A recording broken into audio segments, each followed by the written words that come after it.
ఒక మంత్రి అంటాడు, ఇదే హౌస్లో మేము చూసాం, పర్సెంటా ఆ పర్సెంటా తొందర ఎందుకు అని అవగాహన చేస్తాడు,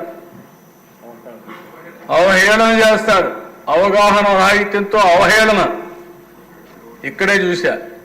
ఆయన పోయాడు, ఇంకొక ఆయన వచ్చాడు. ఆయనకు టీఎంసీకి క్యూసెక్స్కి తేడా తెలియదు. ఆయన ఒక మంత్రి, నేర్చుకోవాలని ధ్యాస లేదు. సరే అవన్నీ నేను మాట్లాడకూడదు, మా సభ్యులు అయితే మాట్లాడతారు కానీ ఆయన నేను మాట్లాడకూడదు. నాకు సభ్యత ఉంది, మీరు కూడా అవసరం లేదు. ఇక్కడ ఈ హౌస్లో ఉందాతనాన్ని పాటిద్దాం, అక్కడి నుంచి చేస్తారు. కడాన దశ 16,493 కోట్ల రూపాయలు అరుదు ఖర్చు పెడితే వీళ్ళు వచ్చిన తర్వాత 494,900 కోట్లు ఖర్చు పెట్టారు.